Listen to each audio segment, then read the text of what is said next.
जैसे मान लो कि आपकी 2 दिन पढ़ाई छूट जाती है, तो आप इतने अस्त व्यस्त हो जाते हैं, आप मेंटली इतने डिस्टर्ब हो जाते हैं कि वापस पटरी पे पढ़ाई नहीं आ पाती है। तो बेहतर ये होता है कि आपका दिनचर्या सबसे बढ़िया होनी चाहिए। तो दिनचर्या जब बढ़िया होती तभी व्यक्ति थोड़ा सकारात्मक रह पाता है। आप नोट करना, आप कहीं से 2 दिन चले जाओ कहीं पे, ठीक है, वापस तीसरे दिन आओगे ना तो आपको इतना बुरा फील होगा कि पता नहीं क्या कुछ खो गया है हमारा, और आप वापस उस रिदम में नहीं आ पाते हो। ठीक है, तो दिनचर्या जो है वो लास्ट 1 महीना बहुत ज्यादा जरूरी होती है ठीक करनी। ठीक है, तो दिनचर्या को व्यवस्थित कैसे रखना है, तो सबसे पहली चीज ये है कि आपको आवागमन बंद कर देना चाहिए। आवागमन बंद कर दो, मतलब कहीं आना जाना नहीं अभी। क्यों? क्योंकि आप आना जाना करोगे तो इससे क्या होगा कि डिस्टरबेंस होगा, और ऐसे समय में ये बहुत लास्ट का जो समय होता है ना, ये बहुत ही महत्वपूर्ण समय होता है। और ऐसे समय में अगर आप कहीं आओगे जाओगे, सामाजिक उत्सव सोशल वगैरह होंगे, तो आप मेंटली इतने डिस्टर्ब होंगे कि आप वापस गति आते आते 2-3 दिन और लग जाते, तो 5-6 दिन का सीधा डिस्टरबेंस हो जाता है। ठीक है, और लास्ट का 1 महीना, अब एक एक मिनट बड़ा महत्वपूर्ण होता है, तो आपका आवागमन बिल्कुल बंद हो जाना चाहिए। ठीक है, पहली बात।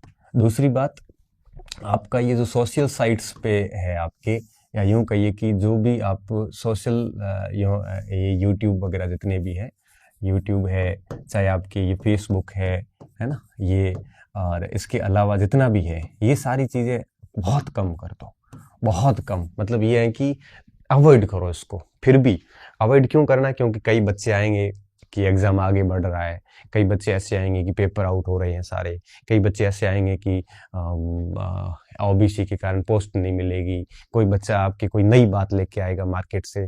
तो इन खबरों में आप अगर इस सोशल साइट से इसी खबरों में रहोगे तो आपका ध्यान डाइवर्ट होता रहेगा, और आपकी एनर्जी अगर किसी और वे में जाएगी ना, तो आप किताबों में अपनी ऊर्जा दे नहीं पाओगे। तो प्रयास ये करो कि इन चीजों से बचो आप। ठीक है, हालांकि थोड़ा बहुत देखो, आप बिल्कुल सोशल साइट से दूर हो नहीं सकते, लेकिन लिमिट कर सकते हो आप। कई सारे नोट्स आएंगे इस समय, कई सारी पीडीएफ घूम घूम के आएगी कोचिंग्स की, कई सारी चीजें इधर उधर से आएगी, कोई काम की नहीं है। आप अपने मटेरियल पे विश्वास कीजिए और पढ़ते जाइए। इसलिए मैं कह रहा हूँ कि इन चीजों से अब बच के रहना, ये सारी सारी ध्यान डाइवर्ट करने वाली चीजें। और जो अच्छे बच्चे हैं, जो बहुत गंभीर है, उन्होंने या तो इनको अनइंस्टॉल कर लिया है, और या इनको लिमिटेड कर लिया है। मतलब दिन में आधा घंटा, 5 मिनट, 10 मिनट, 15 मिनट, इससे ज्यादा नहीं। ठीक है, तो सबसे बढ़िया काम ये करिए ताकि आप अपनी दिनचर्या इससे प्रभावित होती है। सुबह उठते फोन ऑन कर दिया, 15 से 20 मिनट कैसे इस फेसबुक यूट्यूब पे चले जाते हैं पता ही नहीं चलता है। आप किस काम से फोन खोला था, उस काम को करने के लिए आपको दूसरी बार फिर फोन खोलना पड़ता है। क्यों? क्योंकि पहली बार जब फोन अपन ओपन करते हैं तो वो सारे नोटिफिकेशन देखते देखते हम भूल जाते हैं कि हमने फोन क्यों ऑन किया था। फिर दूसरी बार फोन खोल के देखते हैं कि हम किस लिए फोन खोल रहे हैं। तो 1 घंटा 2 घंटे इतने जल्दी निकल जाते हैं सोशल साइट्स पे, डूब के हम उसको देखते हैं चीजों को।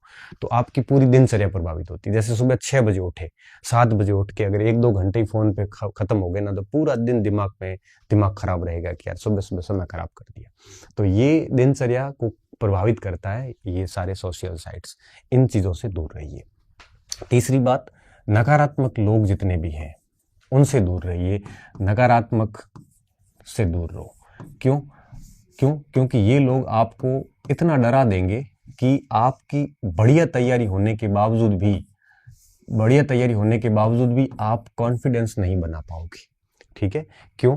क्योंकि जैसे नेगेटिव पीपल्स जो आपको मिलेंगे, कई देखो मार्केट में 10 में से 9 स्टूडेंट नेगेटिव है, और उनसे जैसे संपर्क में आओगे, हालांकि इतनी कट ऑफ भी नहीं रहती, सबको चीजें सामान्य है। कोई कहेगा विद्या संबल आ गई, अब वापस भर्तियां नहीं आएगी, अब ये हो जाएगा वो हो जाएगा, इतना कॉन्फिडेंस, देखो झूठ इतना कॉन्फिडेंस से बोला जाता है, सच बेचारा बाहर निकलता है तब तक झूठ आधी दुनिया तय कर लेता है। तो वो मार्क ट्वेन का कथन है शायद कि जब तक सच जूते पहनता है तब तक झूठ आधी दुनिया का सफर तय कर चुका होता है। तो इससे होता क्या, ये सारे लोग क्या करेंगे, ऐसे झूठी बातें करेंगे जिससे आप इतने परिपक्व नहीं होते हैं कि उन चीजों को पचा पाओ, डाइजेस्ट कर पाओ, नहीं हो पाते, और आप अपने आप को प्रभावित करते हो।